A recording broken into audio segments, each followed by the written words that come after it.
예배 전에 인사 좀 해야 되겠어요. 우리 이인정 자매가 시집 와서 처음 출석하는데 우리 환영하는 의미에서 우리 또 새 가정을 우리 환영하는 의미에서 우리 일어나서 나오셔서 한번 인사하고 우리 박수로 한번 환영하겠습니다. 두 사람.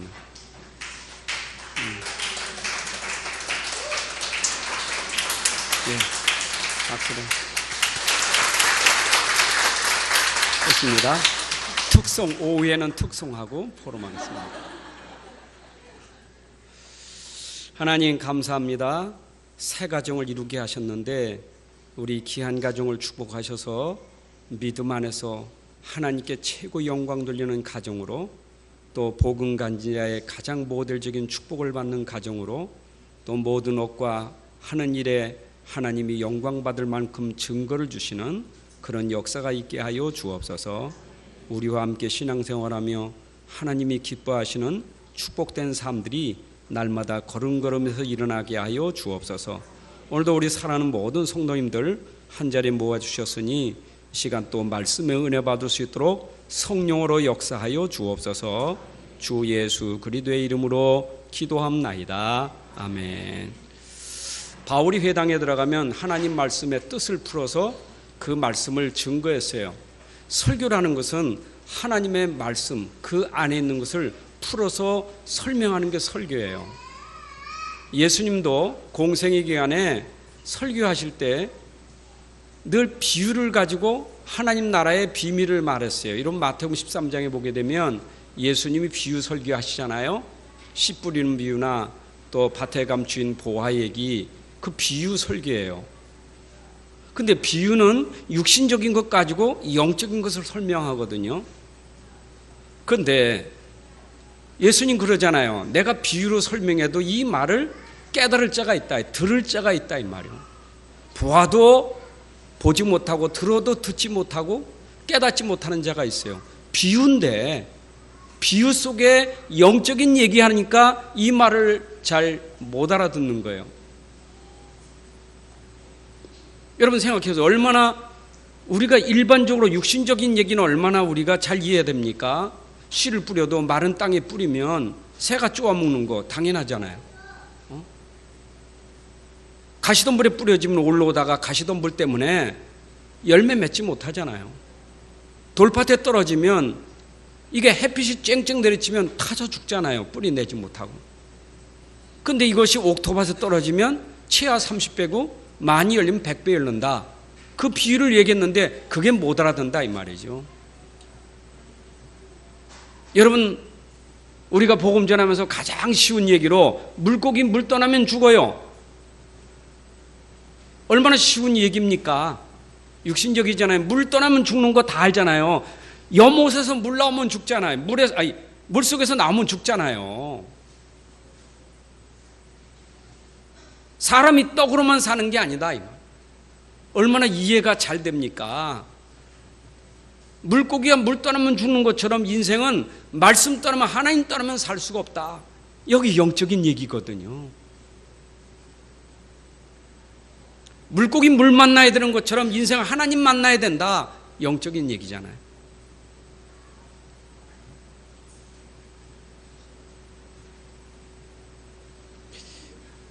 그래서 참 이 영적인 것은 하나님의 은혜로 깨닫게 되는데 목회자가 어떤 때는 참 그런 부분을 하나님이 하시는 건데 하나님이 은혜 주시면 되는 건데 성령이 역사하면 되는 건데 인간적인 마음에 자꾸 못 알아들을 것 같아서 자꾸 설명을 하다 보니까 설교가 길어져요. 자꾸 좀 이해시키려고 이래 비유하고 저래 비유하고 자꾸 그러는 것은 여러분들 이해시켜서 그걸 깨닫게 하려고. 요한복음 6장 63절에 보게 되면 살리는 것은 영이니 육은 무익하다 이 말이에요. 여러분 영이 사는 거예요. 하나님 말씀 들어야 삽니다. 그래서 말씀 들을 때 하나님의 은혜 받기 위해서는 내가 믿음이 되기 위해서는 어떤 자세가 돼야 되느냐? 은혜 받기 위해서 내 믿음이 되기 위해서는 자세가 중요한 거예요. 그걸 경청이라는 거예요. 여러분 하나님 말씀을 들을 때 경청하는 자세를 가져야 돼요. 제가 듣겠나이다.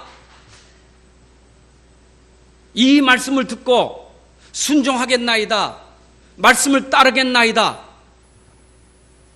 주여 내게 말씀하옵소서. 제가 말씀을 듣겠습니다. 라는 자세를 가져야 말씀이 들어지지. 여러분, 공부하는 학생이 처음부터 어려운 얘기하면 그리고 깨닫는 학생이 얼마나 되겠어요.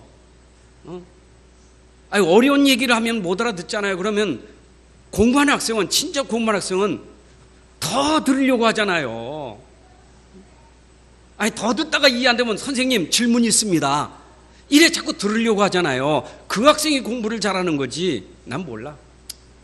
그 다음 포기해버려. 그럼 아예 안 들어와. 포기하니까. 하나님 말씀은 살리는데 이 말씀이 나를 살린다니까.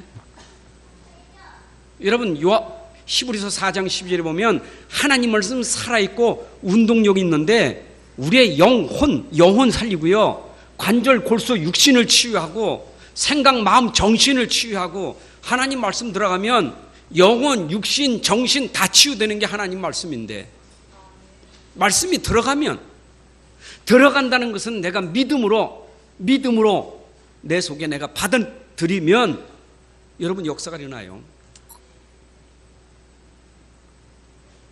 저는 지난주의 말씀은 지지난주의 말씀을 가지고 내가 은혜 받아 전달했다면 이번 주 말씀은 지난 주간에 이 말씀을 가지고 계속 묵상하면서 은혜 받아 여러분들에게 증거하는 거예요.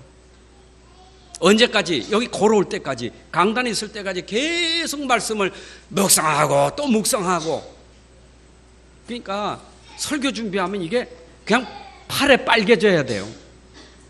다 못 적었어. 이것도 급해서 여기 와서 또 적느냐고.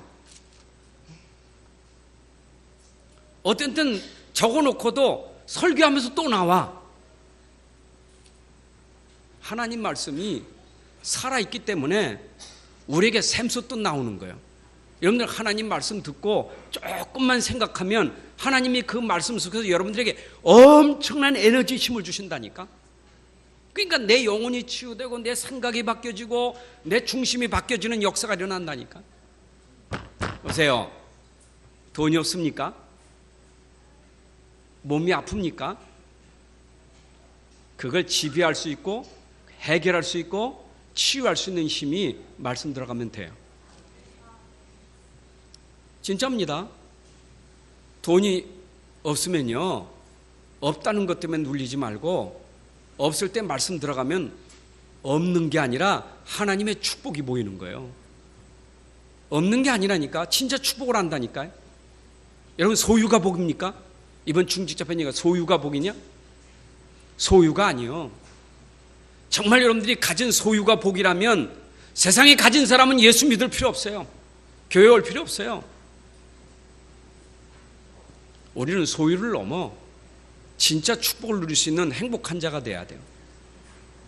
오늘 말씀의 은혜 받기를 바랍니다. 저는 요한복음 15장 5절을 보면서 포도나무 가지 비유하셨잖아요. 근데 늘 그게 제 마음에 항상 부딪히는 게, 나를 떠나서는 너희가 아무것도 할 수 없느니라. 이게 얼마나 가슴에 부딪히는지 몰라. 나를 떠나서는 너희가 아무것도 할 수 없느니라. 예수님 하신 말씀입니다. 나는 나무고 너희는 가지인데 가지가 나무 떠나면 죽는다 이 말이에요. 가지가 나무에서 잘라면 죽는 거예요. 열매는 고사고 말라 죽어져요. 이게 비유 설교지만 예수님 포도나무 가지를 비유로 설명했지만 이 비유를 빨리 영적으로 알아들어야 돼요. 영적인 건 눈에 안 보인다고. 예수님 지금 계신데 안 보이잖아요. 우리가 예수님 믿는데 안 보이잖아요. 그러니까 보는 것으로 지금 말하는 사람들은 예수 믿는 사람 미쳤지. 없는 예수 믿는다고, 없는 하나님 믿는다고 미쳤지요. 근데 그 안 보이는 예수님이 우리에게 하는 말이, 가지가 나무 떠나면 아무것도 할 수 없는데 나를 떠나면 너희가 아무것도 할 수 없느니라. 아무것도 안 되는 거예요. 여러분, 아무것도 안 돼요. 불신자가요, 예수 없이 되는 겁니까? 그럼 성경이 틀렸지. 그러면 예수님 말씀한 게 거짓말이죠. 거짓말이잖아요. 나를 떠나 아무것도 할 수 없다는데 잘 되니까 거짓말이잖아요. 하나님 말씀은 진리예요. 거짓이 없어요. 그대로예요. 여러분 진짜입니다. 예수님 떠났다는 말은 예수님이 우리에게 주신 그 말씀을 내가 놓쳐버리고 말씀 떠나고 말씀 잊어버리고 말씀 기억하지 않고 말씀 관심 없고 그 말은 그 안에서는 아무것도 할 수 없느니라 이 말이에요. 제가 좀 기도를 세게 하고 나왔더니 세게 말이 나와요. 진짜입니다. 저는 기도하기 전에 현장을 놓고 기도하잖아요. 오늘 말씀 들을 대상자를 놓고 기도하잖아요. 오늘 여러분들 오시는데 저는 기도할 때 우리 성도들 다 그리면서 기도하잖아요. 오늘 예배 시간은 어디 앉은 자리까지 알고 있어요.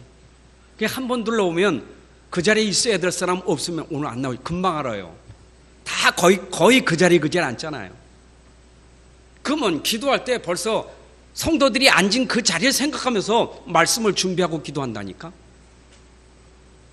그러면 이 말씀이 오늘 정말 들려야 되고 이 말씀 들어야 사는데 어떤 때는 막 가슴이 막 안타까울 때가 한두 번이 아니에요. 왜냐? 들어야 사는데 듣질 않고 듣는 자리에 못 오고 왔어도 듣지를 못하고 있을 때 얼마나 안타까운지 몰라요. 여러분 살아야 돼요. 듣고자 하는 마음이 있어야 돼요. 다른 데 신경 쓰지 말고요. 아기가 앞만 이뻐도 괜히 까꿍까꿍 하지 말고 여러분 진짜 정말 마음을 완전히 쏟아서 마음 성품 뜻을 다 해서 여러분 다 해서 하나님 말씀을 진짜 들어야 살아요. 자 보세요. 왜 그러냐? 인생의 가치는요 말씀을 알아야 가치가 있는 거예요. 말씀 모르는데 인생이 가치 있습니까? 떡만 알지요. 말씀 모르고 떡만 알지요. 여러분 떡만한 인생이 가치가 있습니까? 생각해 보세요. 먹기 위해서 삽니까? 살기 위해서 먹습니까? 응? 내가 먹기 위해서 산다면 가치 있는 인생이겠어요? 그건 짐승이지요. 짐승은 먹기 위해서 살지. 만약에 사람이 먹기 위해서 산다. 가치 있는 인생일까요? 우리가 말씀 모르면요 여지없이 의식주에 빠지게 돼 있어요. 의식주가 전부라. 옛날에 주일학교 설교 때 잘 설명하기 위해서 인생은 세 종류의 인생이 있다.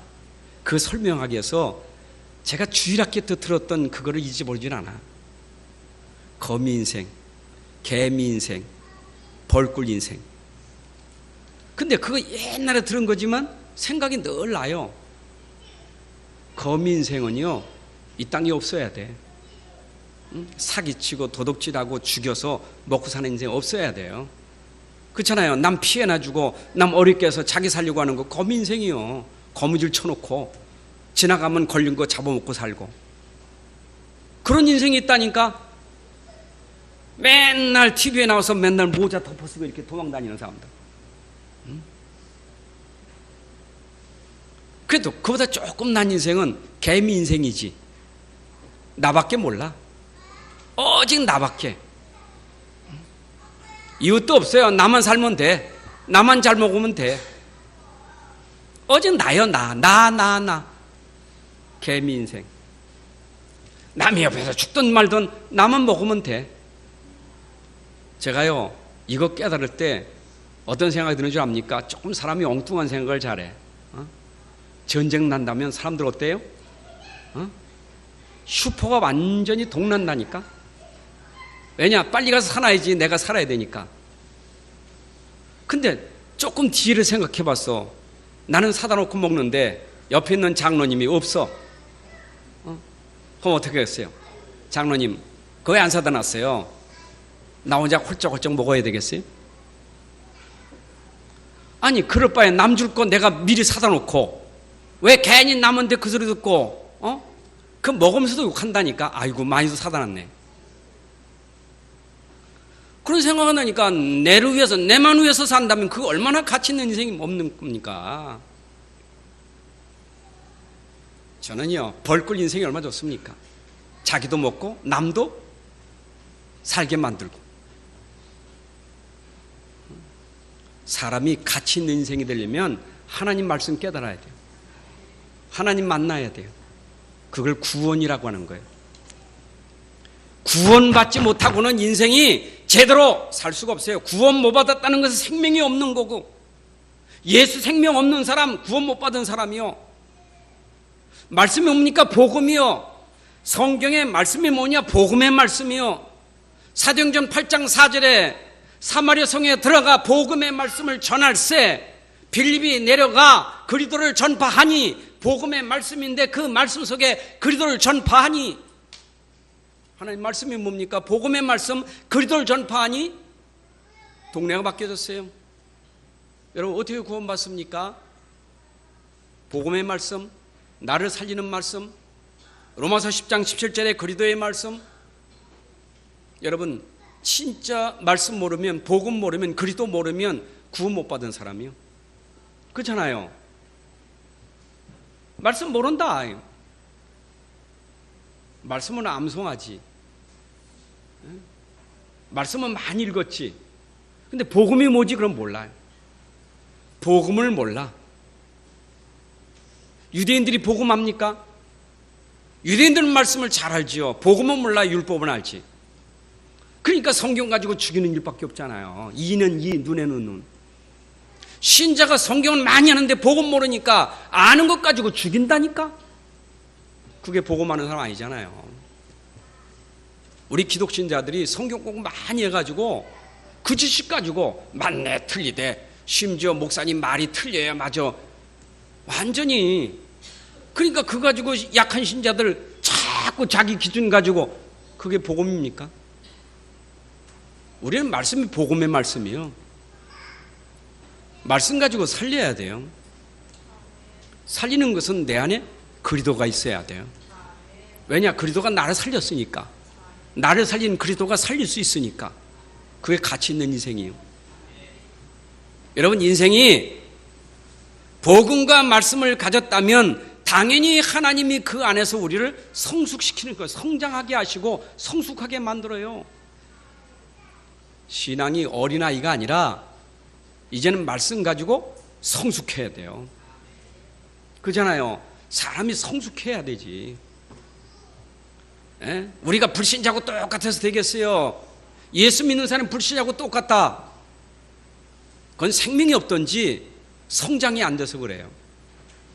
우리가 진짜 말씀 복음이 들어가면 불신자하고 점점 갈수록 갭이 벌어져야 돼요. 점점. 그러니까 어린아이가 어릴 때 말씀이 들어갔다. 이 아이가 어릴 때는 그 아이나 그 아이지만 세월이 가면 그 아이 완전히 달라지는 거예요. 완전히 달라지게 돼 있어요. 그게 말씀이라니까. 여러분들이 지금 예수 믿으니까 표시가 안 나겠죠? 그러면 예수 믿은 가문을 보시라니까. 예수 믿는 가문에 내 집에 예수 안 믿고 우상 숭배하는 가문하고 비교해 보세요. 어떻게 흘러왔는가, 어떻게 달랐는가, 어떻게 다른가 알잖아요. 과거를 보면 알 수 있고 오늘을 보면 미래까지 볼 수 있는 거예요. 그죠? 우리 다 믿음 안에서 결혼하는 게 얼마나 감사합니까? 우리 승호 형제도 결혼, 이제 우리 진영이도 결혼할 거고, 그죠? 다 앞으로 이제 결혼할 사람들 계속 나오잖아요. 혜주도 결혼하고. 근데 중요한 거는요, 우리가 진짜 복음 가지고 정말 바로 시작하고 그 안에서 렘넌트 제대로 키우고 이래 되면 시간이 가면 달라지게 돼 있어요. 분명히 다릅니다. 그게 성경이요. 나도 변화되고 이것이 내 현장을 변화시키는 축복이 있을 줄로 믿습니다.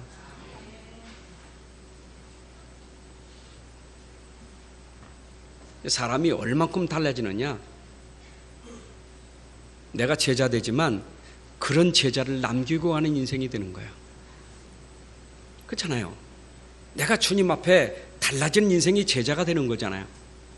주님께 쓰임받는 제자가 되다가 간 이후에는 나 같은 제자가 나오는 거예요. 그게 인생이요. 여러분, 인생이 그렇게 살다 가야 돼요. 자, 그렇다면 이런 사람이 이 말씀 볼 때 이 말씀이 그냥 안 보여요. 말씀이 다 보여야 돼. 창세기부터 요한계시록까지 다 보여야 돼요. 말씀의 흐름이 보여야 돼요. 말씀 전체가 보여야 돼요. 이걸 어떻게 봅니까? 이걸 어떻게 볼 수 있는가요? 왜 이 말씀을 주셨을까요? 이 말씀을 어디에 주셨, 누구에 주셨습니까? 그게 보여야 돼요. 물론 먼저 나에게 줬겠죠. 그럼 내가 어떨 때 이 말씀을 주셨겠어요? 지금 이 말씀이 필요한 현장은 어디겠어요? 여러분, 말씀을 전체를 보면 하나님이 현장을 두고 말씀을 주신 거예요. 무슨 얘기입니까? 현장에는 사람들이 문제를 가지고 있는데 진짜 문제를 모르고 있다 이 말이요. 그럼 성경에 우리에게 지금 말씀하고 있는 흐름이 뭐냐? 성경엔 봐라, 이게 진짜 문제다, 이게 근본적인 문제요. 이걸 설명하고 있는 게 성경의 흐름이요. 여러분, 성경이 아니고는 문제를 발견할 수가 없어. 응? 사람이 자기 자신을 안다는 게 얼마나 중요합니까? 그것도 내가 문제 있을 때 진짜 문제라는 게 얼마나 중요하겠어요. 근데 성경을 보니까 이게 내가 진짜 문제가 있구나, 이걸 발견하는 거예요. 참 교만한 사람들은 자기를 모르니까 교만을 떤다니까. 근데 알면 교만할 게 없어요. 모르니까 교만하지. 알아보세요. 교만해집니까? 나 같은 죄인 살리신 그 은혜. 여러분, 성경을 보면 나 같은 죄인을, 지금도 현장에는 이런 죄인들을 구원하시려고 이 말씀을 주셨구나. 근데 그 말씀이 뭐냐? 답을 주는 말씀이 보이더라 이 말이에요. 그러니까 성경은 진짜 문제가 뭐고 진짜 답이 뭔지 이걸 아는 사람들이 계속 활동한 역사가 전도 역사, 선교 역사예요. 이런 역사 속에 계속 제자를 남겨놓고 후대를 남겨놓고 가는 것, 이게 성경의 흐름이요. 그렇죠?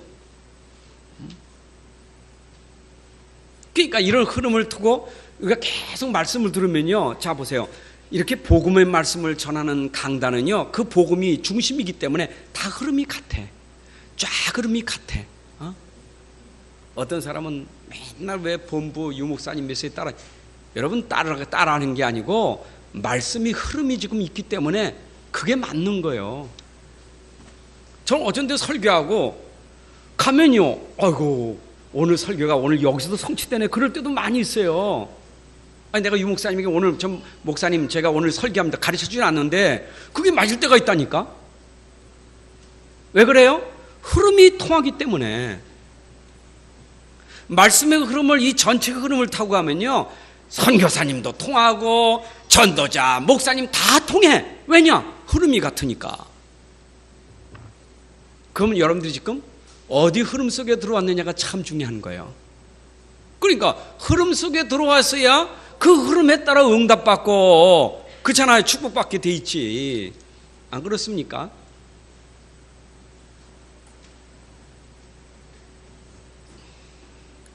그러면 이 성경 속에서 우리에게 진짜 말하려고 하는 그 중요한 내용, 그 본질이 뭐냐, 이걸 아셔야 돼. 진짜 말하려고 하는 가장 중요한 본질이 뭐냐, 그게 갈보리산이요. 여러분, 갈보리산 하나 때문에 구약의 예언이 됐고 신약이 성취되고, 그게 갈보리산이요. 여러분, 갈보리산을 모르면 안 됩니다. 갈보리산이 뭡니까? 예수님 십자가 지신 산이요. 이건 모르면 안 돼요. 여러분, 십자가를 모르면 안 돼요.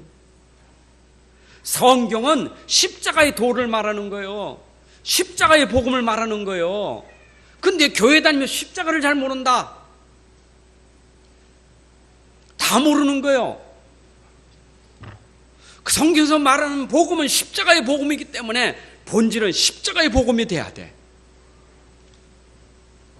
내 인생의 모든 문제를 십자가에서 다 이루셨다.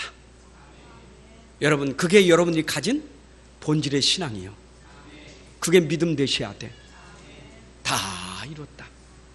예수 십자가에서 내가 가진 인생 문제를 다 이루셨다. 그게 바로 그리스도예요.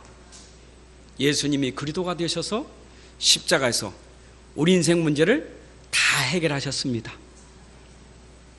감람산은 뭡니까? 죽으시고 부활하신 예수님이 승천하시기 전까지 40일 동안 제자를 불러놓고 거기서 하나님 나라의 일을 말씀하시니라. 여러분, 십자가의 복음으로 우리에게 임할 것이 하나님 나라예요. 이걸 감람산이라는 거예요. 여러분, 감람산 하나님 나라의 축복을 받으셔야 돼요. 그 하나님 나라는요, 다른 게 없어요. 복음이 집중되어지면, 말씀이 집중해 하나님 나라가 임하게 돼 있어요. 여러분, 오늘도 말씀 듣다가 내 안에 하나님 나라가 임해야 돼요. 복음의 말씀, 그리스도의 말씀 듣다가 하나님 나라가 임해야 돼요.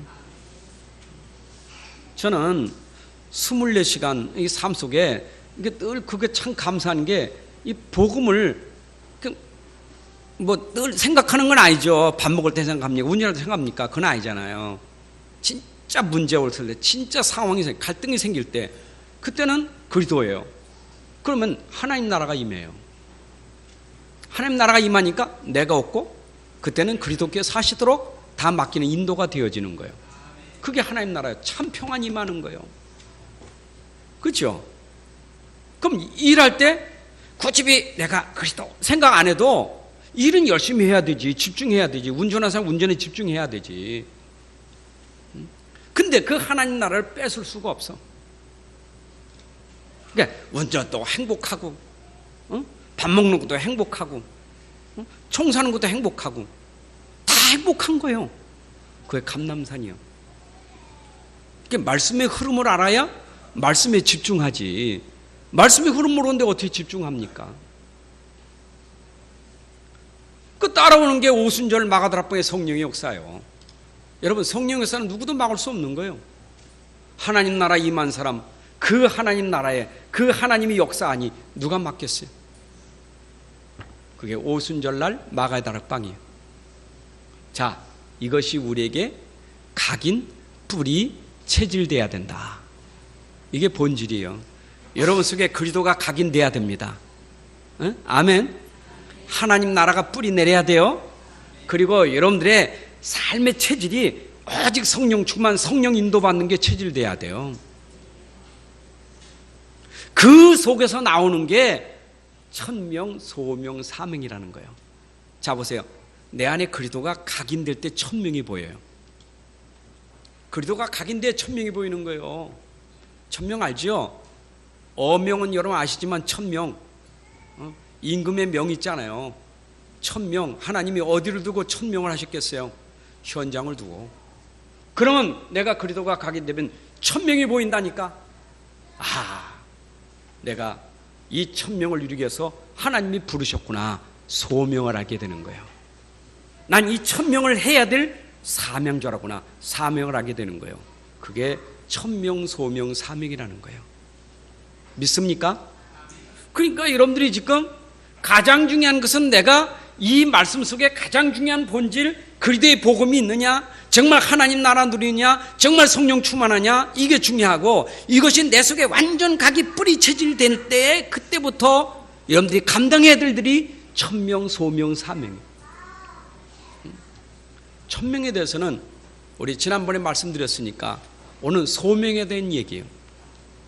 여러분, 소명 알죠? 이사야가 제단에서 기도하다가 소명 받잖아요. 한 수라벨 내려서 자기 입술을 짖으면서, 그때 주께서 말씀, 내가 누구를 보냈고, 주여 내가 여기 있나이다, 나를 보내소서. 부를 때 내가 여기 있나이다, 나를 부르소서. 그게 소명이에요. 아무나 그렇게 소명이 되는 게 아니요.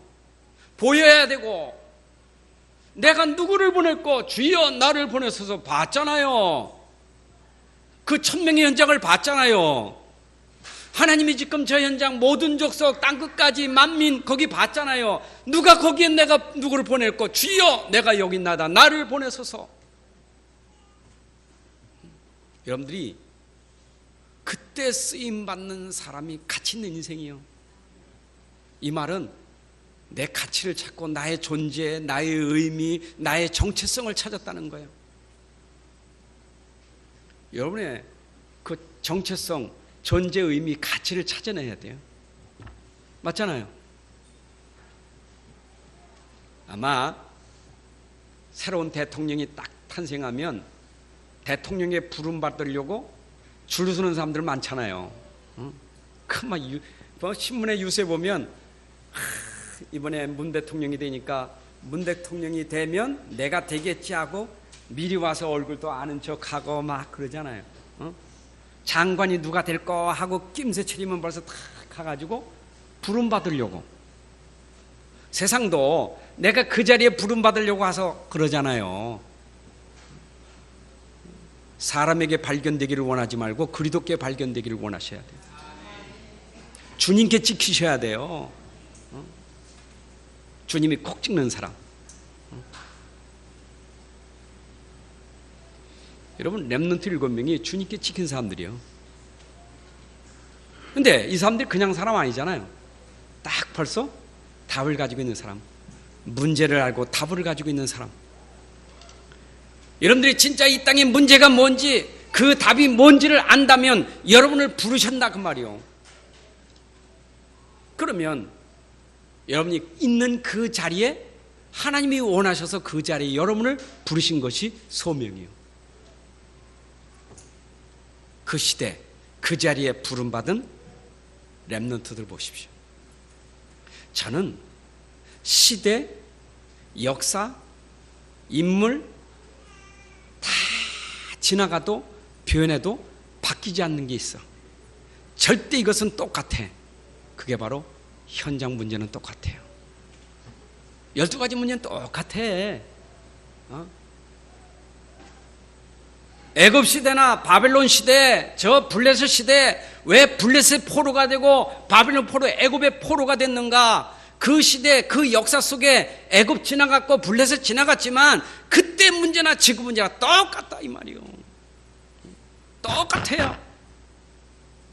그 시대, 그 자리에 부름받은 사람, 이 시대, 이 자리에 부름받은 사람. 여러분, 저 바벨론에서 건져내야, 애굽에서 건져내야 되기 때문에 하나님이 그 자리에 모세를 부르기도 하고 요셉을 부르기도 하신 거예요. 이 시대, 이 자리 살리기 위해서 우리를 부르신 줄로 믿습니다. 이 시대에 부름받은 사람이요.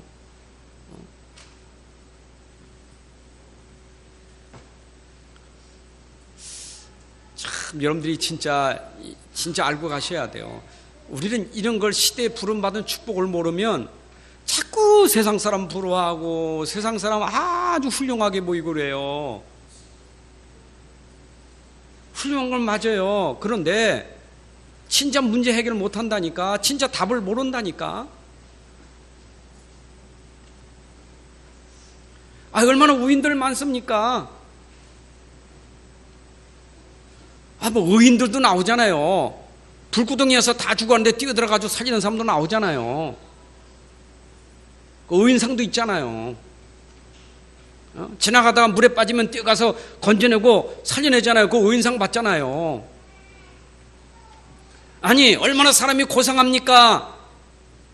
스님, 신부님 얼마나 고생합니까? 장가도 안 가고 시집도 안 가고 수녀들 자기 인생을 다 바치고 살잖아요. 얼마나 멋있습니까? 얼마나 훌륭합니까? 자기 없어. 다 주고 가. 나중에 보니까 신발 하나밖에 없어. 다 주고. 얼마나 멋있습니까? 책이 나오잖아요. 상도 받잖아요. 대단하잖아요. 근데 하나님 원하시는 건 아니에요. 뭐 이 시대에 우리가 복지한다, 뭐 NGO 한다 그러죠. 복지는 죽을 때까지. 그거는 저 아담 이후 시대부터 복지는 계속 있는 거예요. 복지가 뭡니까? 없는 사람, 아픈 사람, 문제, 그 복지 대상자 아닙니까? 그건 죽을 때까지 있는 거예요. 우리가 복지 인생을 바칠 수 있겠지요. 내가 못 먹고 참 도와주고 입혀주고 할 수 있겠지요. 전도를 모르는 복지는 도리어 그 사람을 망하게 만드는 거예요. 우리가 아무리 좋은 일, 훌륭한 일해도 전도를 모르고 복음 모르면 그거는 돕는 게 아니에요. 여러분, 진짜 우리가 복음 가지고 나도 살아야 되고 내가 가진 복음으로 살리는 그게 바로 렘넌트 7명이에요. 이 사람들은 현장의 흐름을 보았다. 현장을 봤다. 여러분 가정이 보이고 가문이 보이고 여러분 직장이 보이고 여러분 있는 곳이 보여야 돼요. 그때 내가 하나님이 그래서 나를 이곳에 부르셨구나. 이걸 여러분들이 아셔야 돼요. 하나님이 나를 부르신 소원이 뭐냐? 바로 그 현장에 나를 통해서 저들을 살리라고, 문제 해결하자고 부른 거예요. 여러분이 오늘 1000명과 소명, 사명을 감당하려면 진짜 문제를 알고 진짜 답을 아는 복음 가진 사람이 돼야 돼요. 그러면 여러분 큰 현장은 말고 나의 진짜 현장 있잖아요. 내 가정이 보이고 가문이 보이면 어떻게, 이게 보여야 되는데 못 보이면요, 그것 때문에 다 상처가 오고 그것 때문에 원망이 오고 그것 때문에 얼마나 인생이 불행하게 됩니까? 요즘에 가정 문제들을 보면요, 완전히 드라마예요, 드라마. 여러분 드라마 보세요. 맨날 우는 거지. 맨날 울고 짜고 막 매달리고 막, 그거 전부 드라마 아닙니까? 인생이 지금 드라마야, 다 드라마. 답이 없으니까. 그런 현장에 내가 답이 없어 봐요. 같이 울고 같이 죽잖아요. 그 현장 살리라고 나를 불렀다 이 말. 내가 그 자리에 있다 이 말이에요. 내가 그 자리에 있는 것이 소명이요. 여러분 자리를 지키길 바랍니다. 여러분 있을 자리에 있는 것이 하나님의 소원이요. 여러분 그 현장에 있어야 될 자리에 있어야 그게 소명받은 사람이요. 아멘.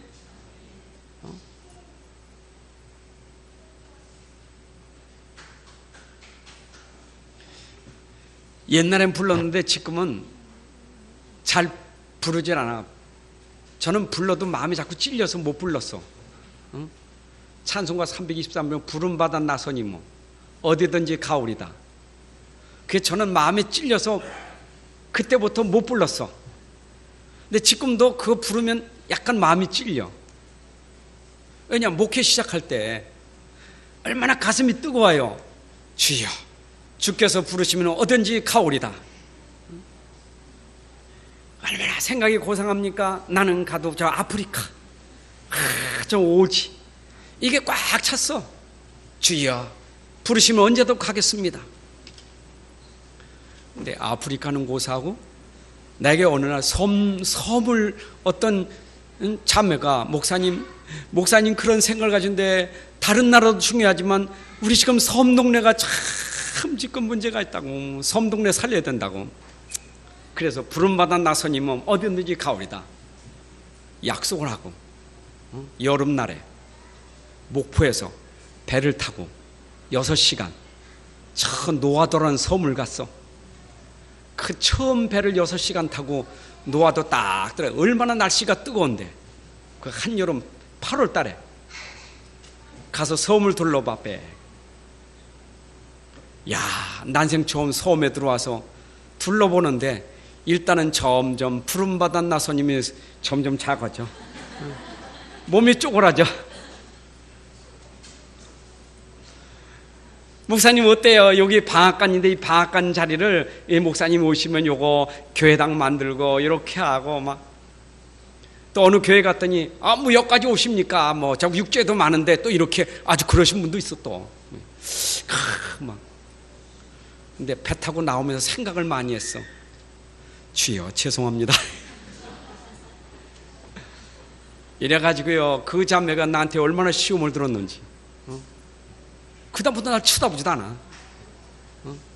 말만 부름받아 나서니면 어디든지 가오리다. 그때부터 부름받아 나서니 몸은 내가 있는 자리나 잘하자 이 말. 여러분 있는 자리나 잘하세요. 진짜 중요해요. 그 자리가 바로 하나님이 여러분들 부르신 자리예요.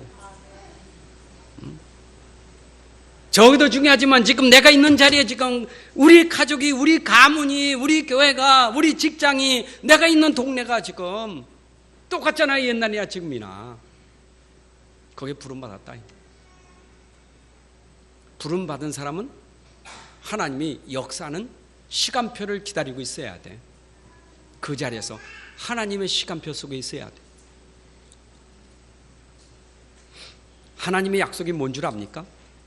우리를 부르신 하나님은 그 자리를 살리기 위해서 우리에게 약속한 게 오직 성령이 너에게 임하면 권능받고 내가 반드시 정인 세울 것이다. 약속을 했어요. 내가 있는 자리에서 기도하고 있으면 하나님이 역사하실 줄로 믿습니다. 오순절날에 이미 이름에 하나님이 역사하니까 역사하니까 막을 수 없는 역사가 일어나더라니까. 그 자리에서 일어났다니까. 그 자리 마가다락방에서 그 자리에서 일어났는데 그 역사가 누구도 막을 수 없는 역사의 자리였어. 그러니까 그 자리부터 회복되기 시작하는데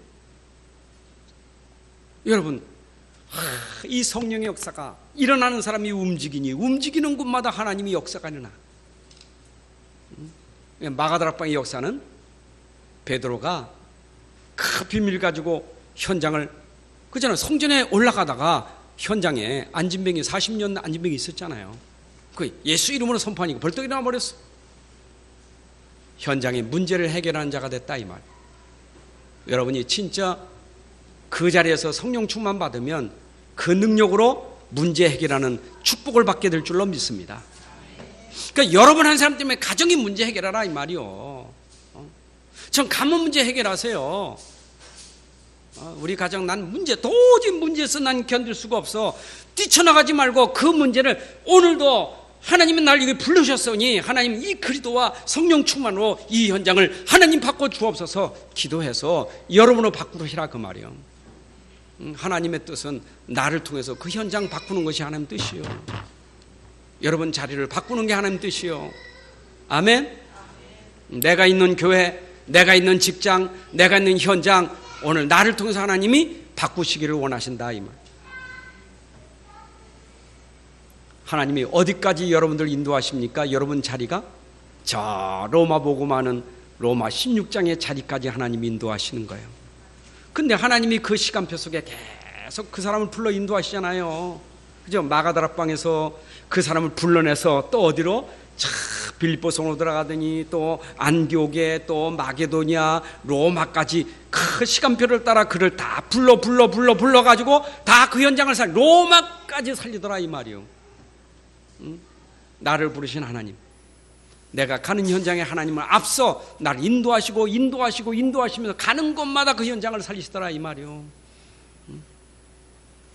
근데 여러분 가는 길이, 여러분 가는 현장이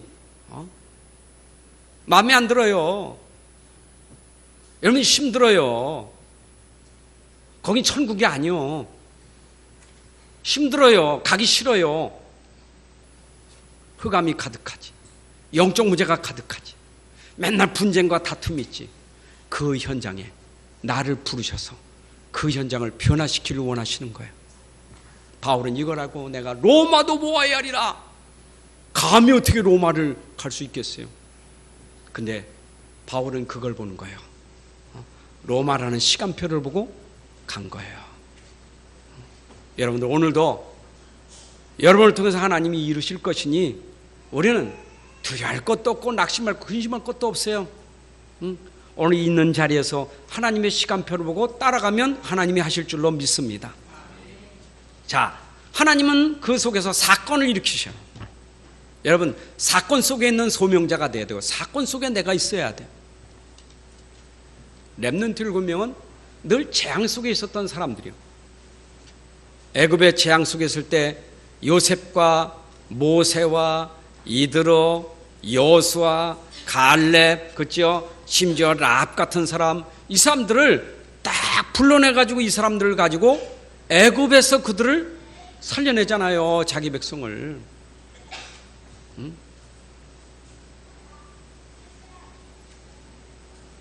때로는 블레셋의 전쟁으로 어려움을 당하고 있는데, 그때 블레셋 어려움 당할 때 다윗 같은 사람을 불러내서 그 현장 속에 들어가게 하시잖아요. 보세요. 다윗이 블레셋과 싸울 때 그 전쟁, 그 사건 속에 누구도 감히 가지를 못해. 왕도 벌벌 떨고 군인들도 벌벌 떨고 다 벌벌 떨어. 형들도 야 네가 미쳤지, 너는 양이나 치지, 네가 어디 감히 여기 오느냐. 형이여 내가 왜 이유가 없습니까? 왕이여 내가 저 블레셋 사람 저 골리앗 하나님의 이름을 망령 때 일컫는 저자 내가 저를 쓰러뜨리겠나이다. 그 사건 속에 들어간 다윗. 여러분, 사건 속에 들어가는 사람 되셔야 돼요. 오늘도 사건 속에 나를 부르신 줄로 믿습니다. 사건을 피하지 말고 사건 속에 들어가 사건을 해결할 수 있는 사람이 돼야 돼요. 그렇잖아요. 여러분, 교회도 사건이 생기면 사건 속에 들어가서 사건의 문제를 해결할 수 있는 사람이 돼야 돼. 교회 사건이 많잖아요. 이런 사건 저런 사건이 많잖아요. 그 사건 속에 하나님이 나를 부르셔서 나를 쓰시기 원하시는 거예요. 답을 주기를 원하시는 거예요. 거기 여러분들 증인 삼기를 원하시는 거예요. 그런데 이런 사건 저런 사건 이런 문제 다 하나님의 절대 시간표 속에 있는 문제들이에요. 여러분, 사건과 문제가 하나님의 절대 시간표 절대 계획 속에 있는 거예요. 우리는 문제가 생기고 사건 생기면 힘들고 고통스럽다고 말하지만 고통도 하나님 시간표 속에 있는 계획이에요. 여러분, 욥이 얼마나 고통스러우면 차라리 나지 않았으면 좋을걸. 심지어 그걸 보고 부인까지도 하나님 저주하고 당신 하나님 저주 안 해요. 저주하지 뭐 하나님 하느냐고. 그리고 도망가 버렸잖아요. 얼마나 욥이 고통스럽겠어요. 근데 그 고통도 하나님의 시간표에 써 있었어. 여러분이 일어나고 있는 사건, 고통 다 하나님의 시간표 속에 있고 계획 속에 있어요. 속지 마라 이 말이에요. 여러분, 속지 마세요. 우리는 장소를 놓치면 안 돼요. 시간표를 놓치면 안 돼요. 여러분, 지금 사건을 놓치면 안 돼요. 내가 그 속에 있음을 여러분들이 알고 거기서 여러분들을 살리는 사람이 돼야 돼요. 그래서 이 사건 속에 어떤 사람들이 해결했느냐? 정말 언약 잡고 기도하는 사람들 통해서 해결하셨어요. 정말 복음을 누리고 기도하는 사람, 이 사람 가지고 하나님이 해결했다 이 말. 저는 보세요, 그 바벨론에서 바벨론에 우리 이스라엘 그 아주 젊은 엘리트들이 포로로 끌려갔잖아요. 다니엘이나 세 친구 끌려간 사람들 아닙니까? 그 사건 속에 기도하잖아요. 여전히 하나님께 기도하니까 기도한다고 사족에 던진다는 거예요. 사족을 속에 던진다는 거예요. 풀물에 던진다는 거예요. 그런 사건이 생긴다니까. 근데 이 사람들 보세요. 전화하던 대로, 그렇죠? 아직 기도하는 거예요. 아직 하나님, 이 땅을 살리는 길은 오직 언약밖에 없습니다. 이 땅을 살리는 길은 오직 복음밖에 없습니다. 하나님, 오직 복음밖에 없습니다. 이거 붙잡고 기도한 거예요. 오직 복음 외에는 안 됩니다. 나는 복음 붙잡고 절대 흔들리지 않겠습니다 라고 하는데, 기도하는데 하나님이 사자를 보내사 다니엘이 들어가기 전에 벌써 사자의 입을 봉하시고, 사자를 보내사 풀무불에 들어가기 전에 천사를 거기에 보내시고. 여러분, 우리가 진짜 복음밖에 안 됩니다. 나는 복음 아니면 안 됩니다. 우리 가정, 가문, 우리 교회, 우리 직장, 우리 지역, 복음 아니면 절대 안 됩니다. 이걸 붙잡고 기도하는 사람에게 하나님이 주의 사자를 보내사, 여러분을 앞서 보내사, 기도 속에 주의 사자가 역사한다니까. 여러분, 기도하는 사람들 다 주의 사자가 역사했어요. 히스기야 왕이 그렇잖아요. 아수르 군대가 쳐들어와서 나라가 위기에 처했을 때 기도하는 사람 아닙니까? 기도하니까 그 밤에 주의 천사가 나타나서 18만 5천 명을 송장으로 만들었잖아요. 주의 사자가. 여러분들 기도할 때 하나님이 주의 사자를 보내실 줄로 믿습니다. 기도하면 돼요. 여러분 기도하면 되는 거예요. 내가 하는 게 아니고 주의 사자가 와서 한다니까. 저는 그래서 조금 좀 엉뚱한 생각을 해. 내가 기도할 때 하나님도 함께지만 주의 사자가 여기서 왔다 갔대. 왜 왔다 갔다 하는 내 기도 받아가지고 하나님께 지금 심부름하거든. 난 하나님 말씀을 그대로 믿어요. 내 말씀 받아서 지금 향에 담아서 지금 하나님께 계속 올리고 있거든. 계속 기도할 때 그걸 생각하면서 기도하는 거예요. 하나님이 나와 함께 계신데 하나님이 내 기도를 하나님께로 지금 계속 올리고 있다니까. 혼자가 아닙니다. 주의 사자가 함께하는 시간이에요. 아멘. 자, 그렇다면 오늘 현장이 중요합니다. 오늘 여러분 현장과 오늘이 중요해요. 오늘 지금 있는 그 자리가 중요해요. 그 자리가 선교지요. 그 자리에서 일하는 게 여러분 선교 사역이요. 여러분들이 있는 그 자리, 하나님이 나를 거기에 파송한 선교지요. 거기에 하나님 나를 부르셔서 그 현장 살리라. 오늘 그 현장과 오늘을 놓치지 않기를 바랍니다. 최고의 현장에서 축복을 누리는 렘넌트들은 보세요. 다윗이 왕으로 나라를 살린 큰일 하기 전에 목동일 때부터 양칠 때부터 자기 현장을 알았어. 바로 이 자리가 목동이지만 이 자리가 하나님의 소원을 이루는 자리다 하고 목동하면서 그는 진짜 기도했어요. 그러면서 찬양 부르고 기도하고 시를 쓰고 그랬다니까. 근데 거기에 하나님이 목동일 때 하나님이 역사한 거예요. 그렇죠? 이세의 아들 8명이 있었는데 벌써 거기에 기도하고 있던 다윗을 하나님은 보시고 끌어내어서 거기서 이끌어내어서 양치는 가운데 이끌어내어서 그로 하여금 이스라엘 다스릴 왕으로 세우셨다 이 말이요. 여러분 있는 자리가 내 목동이 어떻습니까? 여러분 직업이 그 직업이 바로 하나님이 여러분들에게 복음하라고 주신 기능이에요. 요셉은 노예를 쓸 때부터 자기 현장을 알았다니까. 그래, 바로 여기가 애굽 살리는 현장이다. 노예일 때부터 한 거예요. 노예. 난 왜 노예예요? 그게 아니라 그 자리에서 했다니까. 그게 여러분들이 누릴 축복이에요. 그런데 아셔야 될 것은 그런 현장에 최악의 상황이 올 때도 있어요.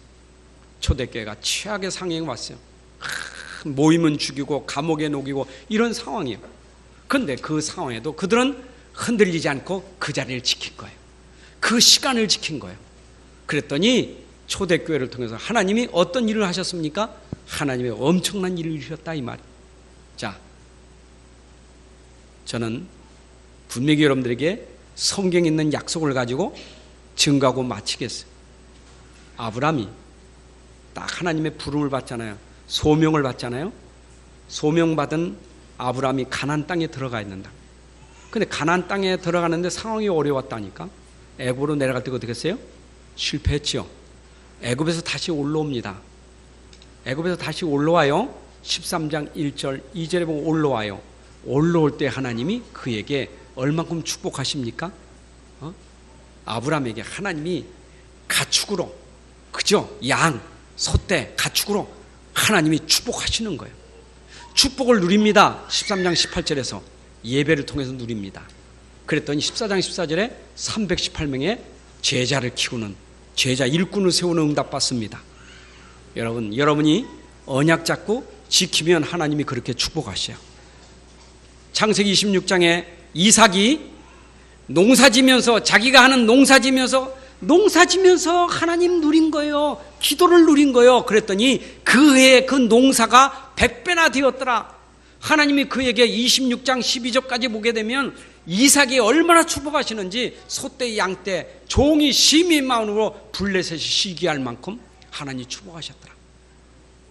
여러분들이 진짜 복음 붙잡고 기도하고 여러분들이 그 자리에 있어야 될 자리 그 시간에 그 사건 속에 있다면 반드시 하나님이 아브라함에게 이삭에게 했던 것처럼 여러분들에게도 그 축복으로 세계복음할 수 있는 그런 주역으로 하나님이 쓰실 줄로 믿습니다. 하나님 아버지 감사합니다. 우리를 부르신 하나님, 우리가 부름받은 자리에, 부름받은 시간에, 부름받은 사건 속에 흔들리지 아니하고 언약 잡고 그리스도의 복음 붙잡고 기도하는 사람 되게 하시고, 하나님이 역사하는 시간표를 기다리게 하셔서 우리로 세계복음화하는 주역으로, 아니 가정 가문 복음화, 교회와 현장 복음화하는 주역으로 꼭 쓰임받게 하여 주옵소서. 예수님의 이름으로 기도합나이다. 아멘.